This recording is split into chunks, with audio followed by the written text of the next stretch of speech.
It was nearly 9 p.m. when I found myself still hunched over my keyboard, the office lights dimmed to that strange after-hours glow that makes everything feel slightly unreal. Most of my coworkers had filed out hours ago, their desks abandoned with half-empty coffee mugs and sticky notes marking tomorrow's problems. I hadn't planned on staying this late, but the Henderson project deadline had been moved up unexpectedly, and someone needed to finalize the presentation for the morning meeting. That someone, unfortunately, was me. I was so absorbed in my work that I barely registered the sound of footsteps approaching until a voice broke through my concentration. "Still here, huh?" It was Mark, leaning against the doorframe of our shared office space, his tie loosened and sleeves rolled up to his elbows. I felt that familiar flutter in my stomach that I'd been trying to ignore for months. Mark had started at the company about a year ago. Tall, with dark hair that always seemed to fall perfectly into place, and a smile that crinkled the corners of his eyes in a way that made my heart do somersaults. He was also, as far as I knew, completely straight. He'd mention girlfriends occasionally, had photos of him with women on his desk, and wore that particular confidence of someone who'd never had to question their place in the world. None of this stopped my inconvenient crush from developing, of course. "Yeah, this presentation won't finish itself," I replied, trying to sound casual while simultaneously wondering if my hair looked terrible after 10 hours at the office. "What's your excuse?" Mark shrugged, walking fully into the room. "Quarterly reports. Fisher wants them on his desk first thing tomorrow." He dropped into his chair across the room, spinning to face his computer. Figured I might as well power through. And so we worked in companionable silence for a while, the only sounds the clicking of keyboards and occasional sighs of frustration. It was nice, actually. There's something intimate about sharing a space after hours when the building is mostly empty. The usual office politics and personas tend to drop away, leaving something more authentic in their place. About an hour in, Mark stood up and stretched, his shirt lifting slightly to reveal a sliver of skin that I pretended not to notice. "I'm making coffee. Want some?" I nodded gratefully. "That would be amazing. Black with 1 sugar," he finished. I know. The fact that he remembered how I took my coffee shouldn't have meant anything. We'd worked together long enough that such details become background knowledge. Still, I couldn't help the warmth that spread through me as he disappeared toward the break room. When he returned with 2 steaming mugs, instead of heading back to his desk, he placed mine next to my keyboard and then, to my surprise, pulled his chair over to my side of the room. Not directly next to me, but close enough that I could smell his cologne, something woodsy and subtle that I'd caught whiffs of in elevator rides and morning meetings.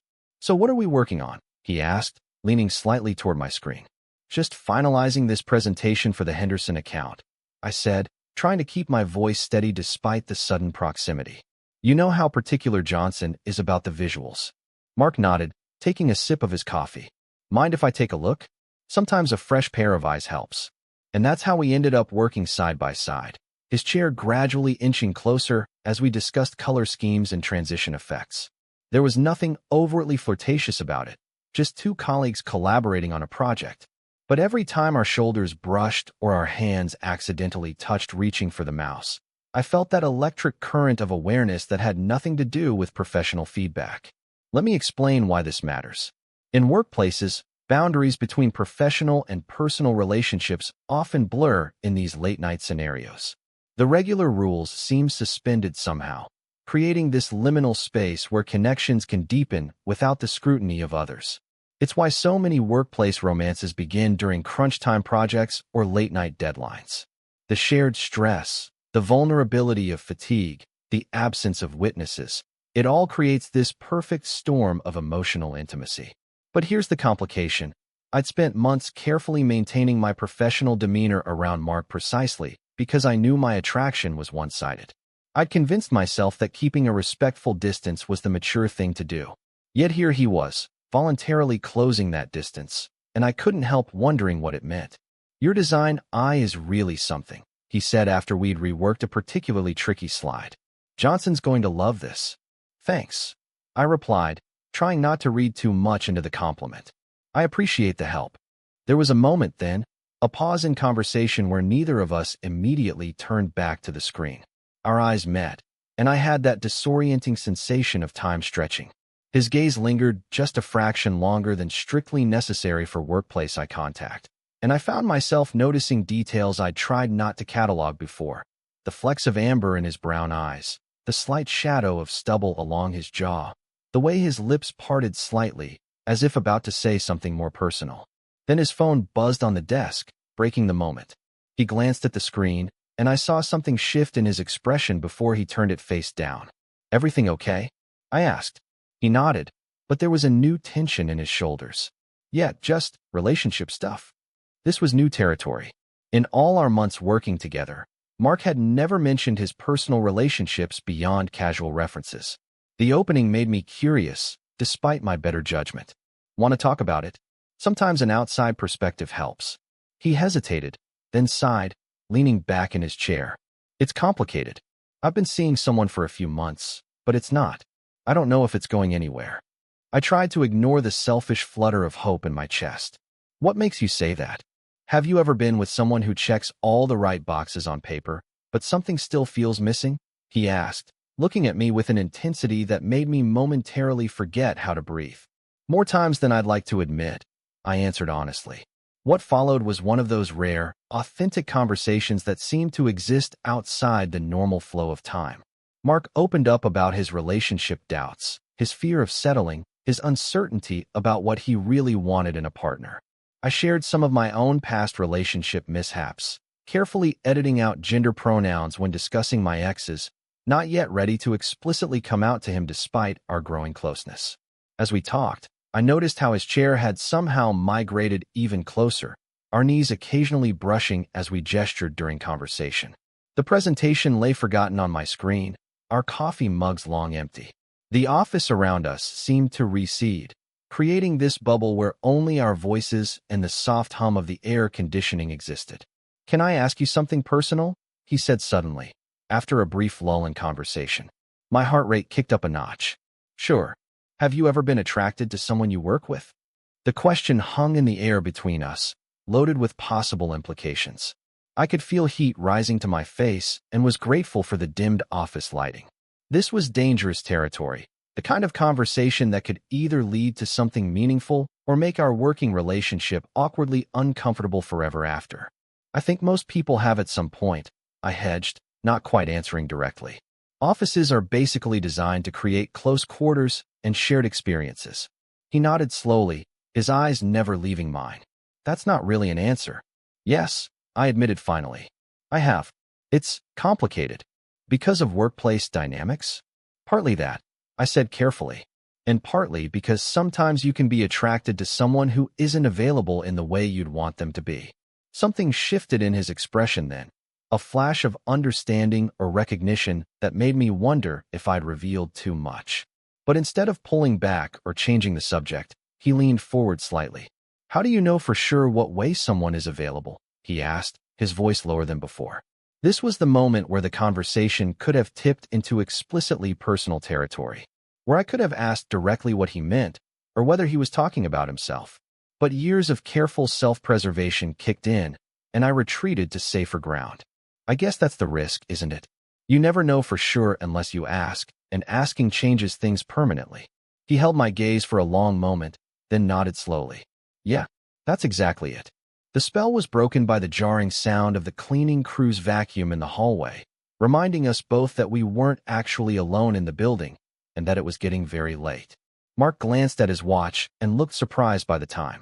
"It's almost midnight," he said, sounding reluctant. "We should probably call it a night."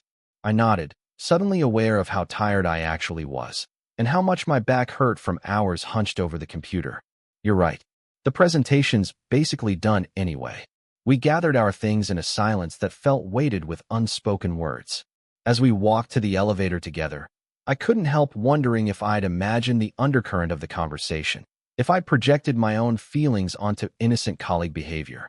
In the elevator, standing side by side watching the numbers descend, Mark spoke again. "Thanks for tonight. Not just for the help with the slides, but for listening. It's been a while since I've had a conversation that honest with anyone." "Anytime," I said, meaning it despite the bittersweet ache in my chest. "That's what friends are for, right?" The word friends hung between us as the elevator doors opened to the lobby. Was that disappointment I saw flicker across his face, or just a trick of the fluorescent lighting? We walked to the parking garage together, our footsteps echoing in the empty concrete space. At my car, there was that awkward moment of deciding how to say goodbye, a handshake too formal after the intimacy of our conversation, a hug perhaps too personal for colleagues. Mark solved the dilemma by gently squeezing my shoulder, his hand lingering just a moment longer than necessary. See you tomorrow? Bright and early, I confirmed, trying to sound normal despite the warmth radiating from where he'd touched me. As I drove home through the quiet streets, I replayed the evening in my mind, analyzing every word, every gesture, every instance of prolonged eye contact. Had Mark been flirting with me? Was the conversation about his relationship troubles a way of signaling availability? Or was I reading romantic interest into what was simply a colleague reaching out for friendship during a vulnerable moment? The truth is, I still don't know.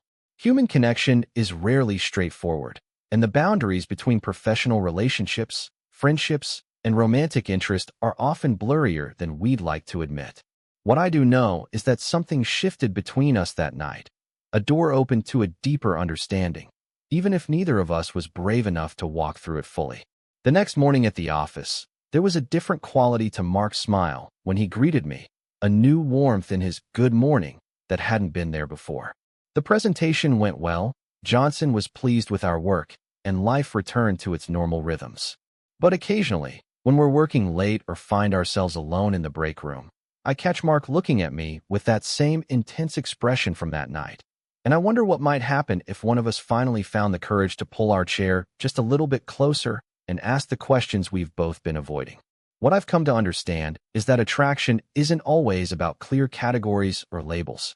Sometimes it's about connection, about finding someone who sees you clearly and values what they see. Whether Mark is questioning his sexuality, simply curious, or just appreciates our friendship doesn't change the authenticity of the moment we shared. For now, I'm content with the ambiguity, with the possibility that hangs in the air between us. There's something beautiful about potential energy, about the space where things could happen but haven't yet.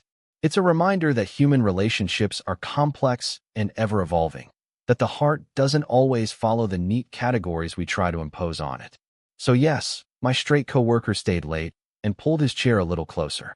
What happens next is still unwritten, still developing in the small moments and shared glances of our daily interactions.